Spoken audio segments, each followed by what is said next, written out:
Shout out to the creator, Solange Knowles. Before we get into it, friendly reminder, I'm not attacking the creator. We just attacking the argument. We talking about what they're saying. So don't be attacking people and bothering people. But this dude is not a big fan of the fact that Expedition 33, I missed the super chat. I did. Oh, shout out to Darth Misogyny with the super chat. Appreciate it. One of your streams showed up on my on live streams fails Reddit of you explaining what a balling gamer is. A lot of comments are agreeing with you. Hey, tweet that to me, Darth Misogyny. Tweet that to me. Let's go. Hey, I'm not gonna lie. I made a Twitter page like 2 weeks ago. That shit blowing up already, bro. I've had 2 clips go viral already. I'm pretty sure that came from my Twitter. Shout out to y'all for supporting the content. But yeah. Earlier I said a lot of Silksong fans are really mad at Expedition 33. For some reason, they can't have fun with their game because another game won. And I'm not gonna lie, this is one of the worst takes that I've seen on the internet. And I've seen a lot of this. I hate to say it, it's coming from the Silksong community, man. Bro, I just came here after seeing that post. I had to say this one because I couldn't believe what he said. Let me mute this real quick. Favorite game is Unreal Engine garbage. Unreal Engine 5 garbage. Like, let's start with that. We've reached a point in gaming where people are so pissed about the Game Awards. We're now criticizing and demonizing people for using a tool that made game development more accessible. One of the reasons why we have more indie games than ever is because the Unreal Engine, literally right now, you watching the stream, whatever your name is, get your hand out your pants, stop playing with your dick. You can download the Unreal Engine and make games for free.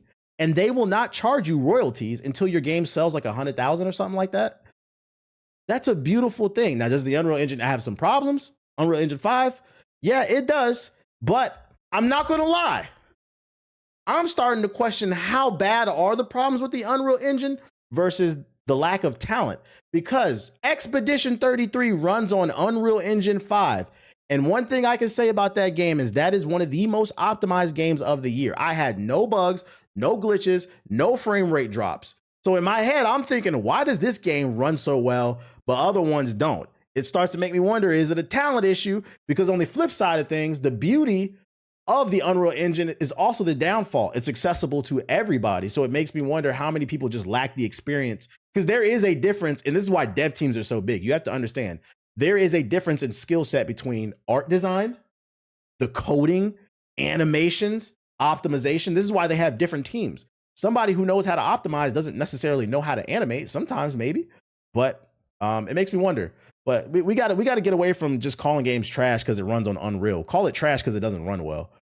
that viral Mario clip in Unreal Engine 5 and it's shitty.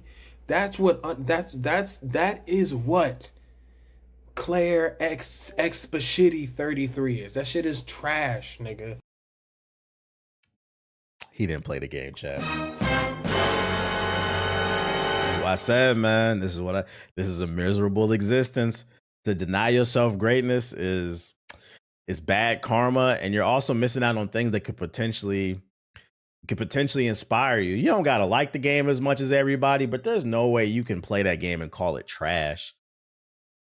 We gotta expand the vocabulary. He's grifting? Nah, he's not. I'm gonna let it keep playing. I'm gonna tell you, he's getting to it. I'm gonna show you why I saved this. I don't think he's grifting. I think he's serious. Don't mention that shit. The game is trash, bro. Where's E3 when you need it? Because this game would not have won anything. When I saw that, I said, oh my God. Ladies and gentlemen, this is why I was like, I don't think he's grifting. E3, if Expedition 33 was at E3, you're right, it wouldn't have won anything because E3 wasn't an award show. It was just a show to preview new games. There was an award you could win at E3, best of E3, like the best preview, but there was no like straight up awards like the award show. So I don't know what E3 you watched, but that ain't it, bro. That ain't it, man. Not have won anything. This game would have never been showed at E3 because Claire Expedition 33 is bummy, bro. That's not true that it wouldn't have been shown at E3. As somebody who's attended E3 for 7 years in a row, shout out to me. The way a game gets onto E3 is you just had to buy a slot. You had to buy a booth. That's actually why E3 fell apart, for those unaware. Getting a booth at E3 was just too expensive. You had to spend millions of dollars to get a booth, if not bare minimum hundreds of thousands to get a corner in the convention center. And then a lot of people felt like they weren't getting the return that they wanted. So what happened is they started doing shows online, Nintendo Direct. Nintendo was ahead of, we made fun of them, but Nintendo was ahead of the ball. Then you had the PlayStation State of the Play. Now you have the Xbox preview and all that other stuff. It just wasn't worth it. So you have to understand, anybody could have appeared at E3, if they had the money for it. I would know. I was there. I mean, like, name me 5 real life niggas who've played it, bro. I'm one of them. My nigga JG, my nigga Ethos, my nigga Siggy. I don't know if Watts in the chat. She reeking, but we're gonna give you a pass. My nigga Watts.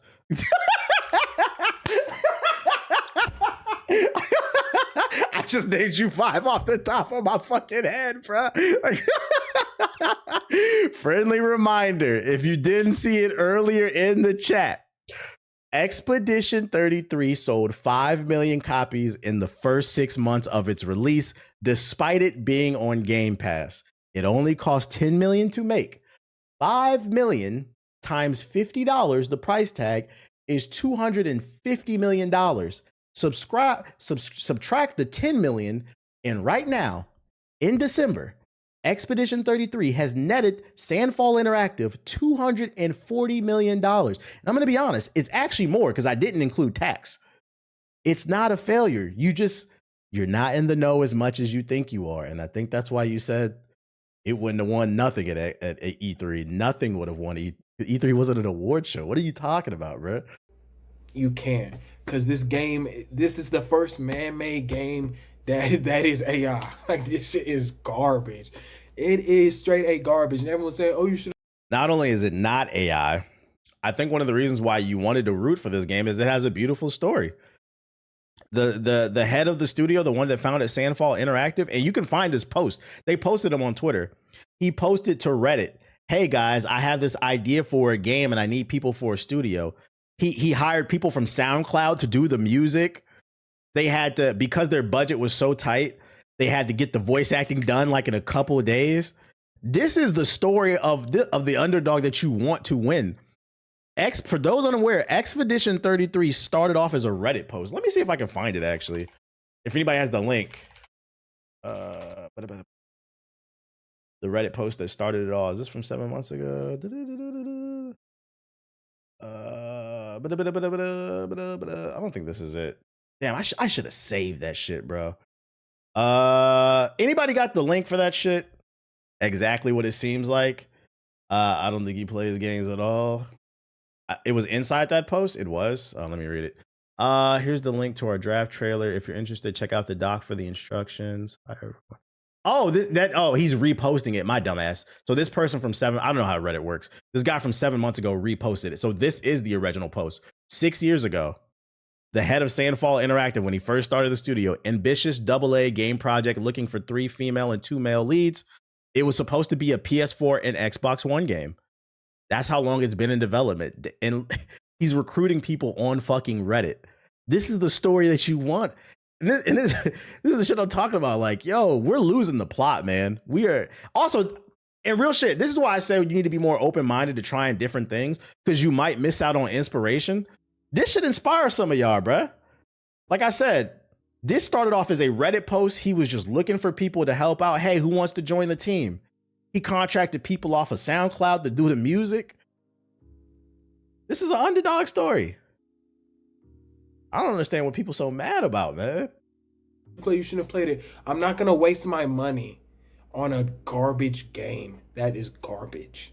You're unfortunate, man. Unfortunate. We talked about it on the podcast. If you haven't seen the GI podcast, tap in. But we were just talking about how people have unfortunately begun to tie their entire personality to the games that they play, and they're starting to take people's disagreements on game conversation as like a personal attack, which is unfortunate. It's interesting too, because I feel like this is the Gen Z version of what my parents, because I feel like on the opposite end of the spectrum, like my grandparents, they tied a lot of their worth and personality to the company, and then they found out it didn't matter when they did 30-40 years and they didn't even get a party.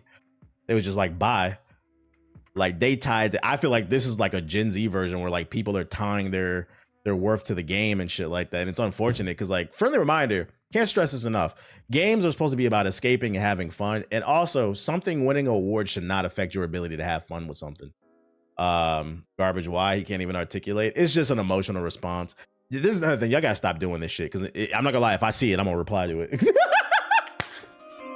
No, before you hold your phone up to your face and make an emotional post, please think about it because you never know where something is going to appear, bruh. But I thought it was funny. The whole E3 comment, I was like, whoa, like it wouldn't won anything at E3. I'm like, technically, yeah, you're right. Super chats Put down the controller, pick up a book, walk outside with, touch some grass, relax. And other dire news, Samsung will reportedly announce the end of the SATA SSD production next year. Multiple industry sources suggest adding to our memory pricing woes. That's right, ladies and gentlemen. Not only will there be a RAM shortage, but there could be an SSD shortage, the old SSDs at least. Let's say you have this friend, right? And let's say they took one look at the current memory pricing apocalypse, and the knock-on effect is having NVMe SSDs before scoffing. Well, I'll just pick up some SATA drives. I'll save some money then. Well, this friend of ours might want to get on the hustle, as these might become pricier and harder to find very soon. And this is why this is a big issue, because for those who have never built a PC, there are two different type of SSD. This is the original SSD right here. I don't know why the picture disappeared. The SATA SSD. These are the original ones. They're fast, but they're a little bit slower. And then you have the new M.2 NVE ones, which are super, super fast, and you just plug it into the motherboard. These ones are cheaper. So like I said in the article, maybe if you were building a PC and you were on a tight budget and you wanted to save some money somewhere, you can wait. You don't need it. I'm not gonna lie. M2 is nice. Not a nigga got one. I ain't gonna lie. It is nice, but you don't need it. So if you wanted to wait to get that, you could and upgrade it later. But it's looking like that's no longer going to become an option. Well, not no longer, but it's going to be harder to become an option because Samsung is going to be pulling it off the market, making it harder to find, which means the price of that's going to go up, pushing everybody to M2s once again, meaning you will own nothing. At this point, a pre-build seems like the way to go. You got it. I need it. M2s are lit. They are lit. I only run Windows and like applications on my M2s. I still store majority of my games on a SATA SSD. Theoretically, AI could gobble up the SSDs as well, and that's the issue. That's what they're talking about, bro. It's just fuck the consumer. Just don't get a hard disk drive. Hey, you might have to. The way this shit is going, bro. PC parts are the next stock options. It's fucking crazy, bro. So yeah, just know. Them PC prices, the price of a brick is going up even further. Shout out to Tsunami with the sub. Appreciate you. Other news, Phantom Blade Zero is a PlayStation 5 console exclusive for 12 months. Pretty self-explanatory.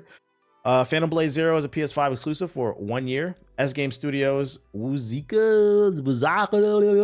RPG launches on September 9th, 2026 across PC and PS5. Much like initial PS5 console exclusives such as Silent Hill 2 Remake, Phantom Blade Zero won't be available on other consoles until at least 12 months after the release date. Well, that's actually interesting. So that doesn't guarantee exactly 1 year.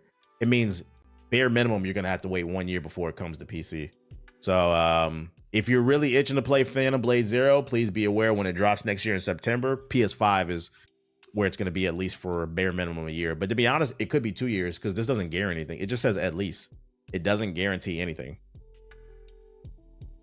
I got a PS5 Pro, so I'm gonna be good. But yeah, now you know. It says console exclusive because it won't come to Xbox for 1 year. This means Xbox Series X and Series for Nintendo Switch will have to wait until at least September 27. These are indeed. Oh, okay, I'm reading this wrong. Shout out to you. I read that wrong. So that means it is gonna launch on PC day one? I feel like they need to clarify that because it doesn't state that either.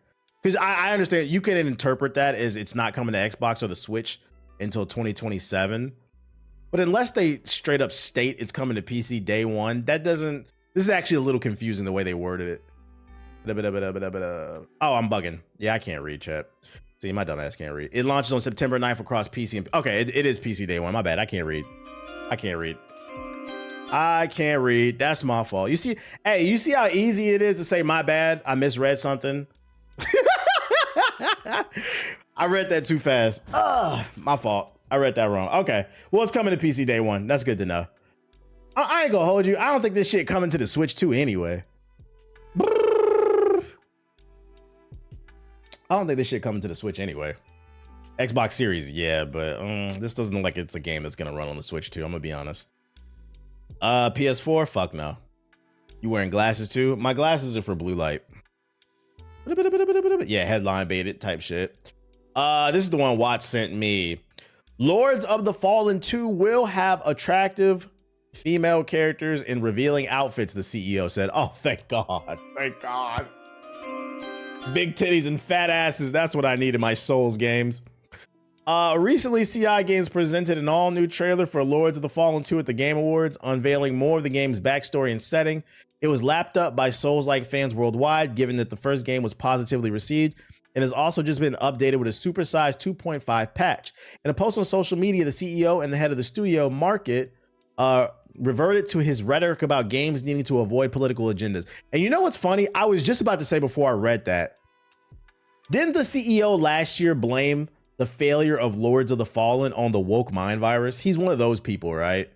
Instead of the game just being sloppy, that shit was soul slop is what it was. It was janky. I was about to say, this is a dog whistle, him saying that our game is going to have sexy characters, because for those unaware, the anti-woke crowd, they don't believe that women should be in video games unless they're attractive.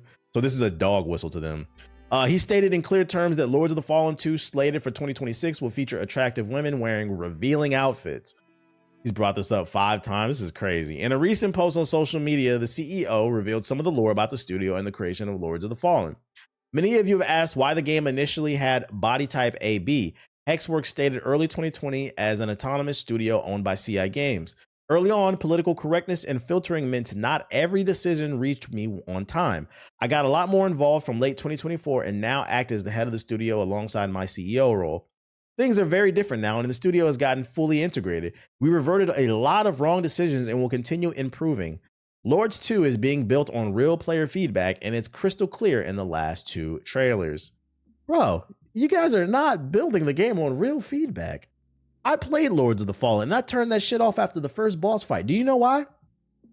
Me personally, I don't want to play a sweaty-ass Souls game where my character is clipping through the map, the boss is flying all over the place, clipping through the map as well, the frame rate, it was just a bad game. It was actual soul slop. And to be like, oh, we're now focusing on the feedback, and the feedback states we don't need to improve the frame rate or the gameplay. It was a stutter fest. We don't need to improve the gameplay or the optimization. We need titties. This is why you guys will continue to fail. There's too many games coming out in 2026.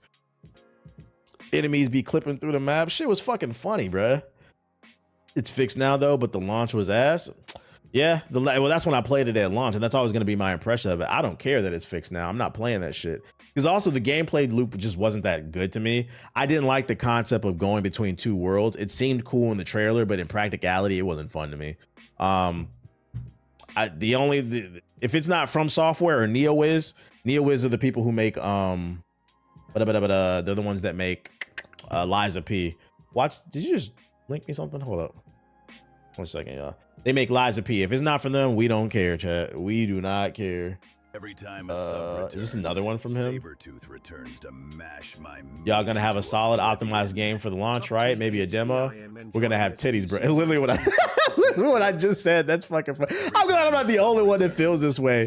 Oh my god, this is he's up there for top 5 dumbass CEOs, just like the dude who did what's the joint? The shooter, the MAGA hat shooter, Splitgate.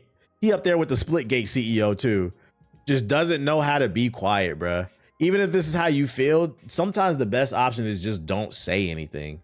Because one thing I'm gonna tell you about this, and this is for business, this has nothing to do with gaming, period. If you in the chat want to make some type of successful business, unless you're being racist, these MAGA, these go woke, go broke, anti-woke people, they don't buy shit. These motherfuckers don't buy games. And the reason I said unless you're being racist, because for some reason, if you be racist, like the children and shit, they'll give you money to your GoFundMe page. I don't know why. But when it comes to like selling products and stuff, they don't buy shit. Them go woke antivirus people, anti-woke mind virus, they don't buy shit, bruh. So I don't know why you be trying to dog whistle in the piece of these dumbasses, bruh. Shout out to Master with the sub. Appreciate it. Dude's a fucking idiot, bruh. Oh, I thought this was cool. This is look how far technology has come type situation here. I'm not into hockey like that, but I saw this tweet. NHL 11 and 10 are now available to play online on PC. Type in zamboni.gg in your web browser and join the Discord for instructions on how to get set up. Ladies and gentlemen, you can now play games from like the 360 era in your web browser. This is actually fucking insane to me.